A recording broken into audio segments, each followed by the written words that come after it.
with Resident Evil Village and Metro Exodus Enhanced Edition proving some of yours and of us in the community's arguments about RDNA 2 ray tracing performance and VRAM size requirements, where ray tracing is using even more VRAM and 3070 with 8GB is proving too little, 10GB on 3080 is not 4K max capable, and RDNA ray tracing performance still lacking a bit while still being somewhat acceptable. Did you expect it to be proven this quickly? So I think I should first preface this by saying that 2 games is probably not enough of a sample to say that something has been proven or disproven. Mm-hmm. We definitely need more examples to sort of, I guess, strengthen the sort of things that we were saying at the start of when ray tracing on AMD GPUs was coming out, because it's, I don't know whether obvious is the right word, but the examples that we all had at launch were titles that were designed specifically to be used on NVIDIA's ray tracing, acceleration hardware. Yep. So titles like Minecraft, Control, Battlefield, all those games were developed on NVIDIA GeForce GPUs because you couldn't develop them on AMD GPUs because they didn't exist with ray tracing acceleration. So it was always going to be, especially once we started learning about the differences between the ray tracing implementations where, NVIDIA accelerates things in a slightly different way to AMD. Yep. So AMD is going to be stronger with some implementations, NVIDIA is going to be stronger with other implementations. It was always going to take time until we start seeing titles where developers have had an opportunity to use this new architecture and start implementing, ray tracing that works well on these sort of cards. Yep.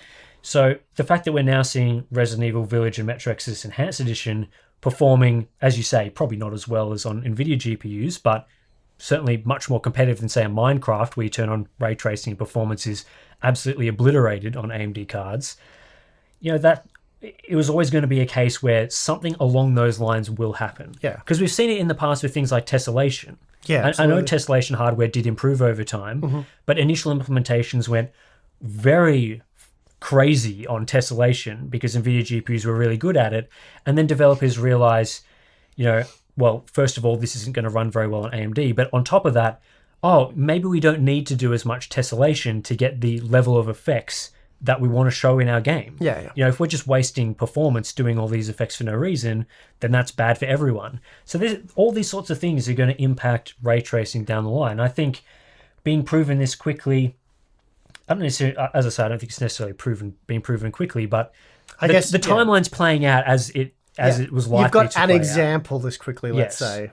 Yeah. Well, I think the cards have been out for 6 months, so it would make sense that around that mark, some of the games that have been sort of worked on for a little bit, especially Metro Exodus, which isn't a new game. They've redone the lighting system in an existing game, so they could have spent 6 months working their asses off on this, right? So so it could be another year before or 2 years before this becomes a norm. It's kind of like the whole games will require more cores type thing, or moving away from quad cores, which has obviously happened, but we got some early examples of where it was happening, and so some people made out that was the norm, but then it took another year and a half before it was becoming more normal. So anyway. Yeah, I think we always see early examples of these sorts of things, but I think it was perhaps disappointing to see some people jumping on the early examples of ray tracing on NVIDIA, sponsored titles, for lack of a better word, on AMD cards, and just saying that AMD's performance is horrendous.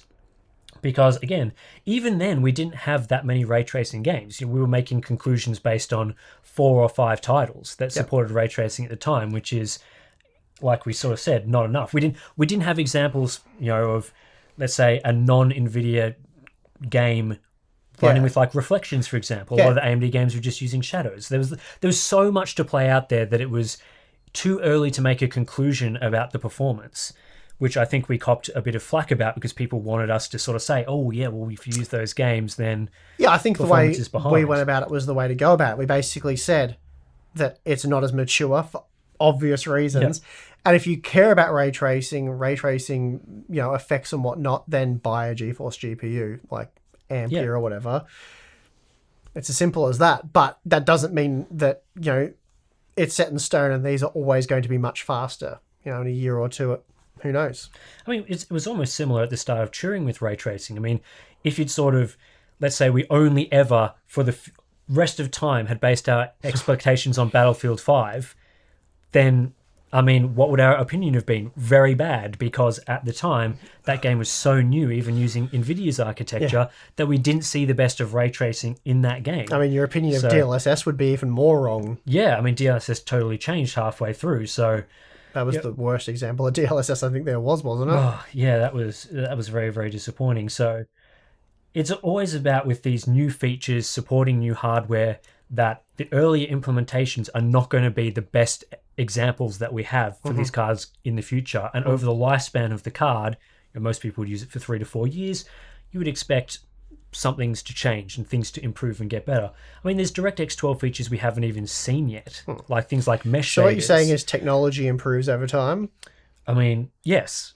And that you shouldn't jump to conclusions necessarily on the long-term performance of these cards based on very, very early examples. So, upon release, though, DDR5 isn't going to be much better than DDR4.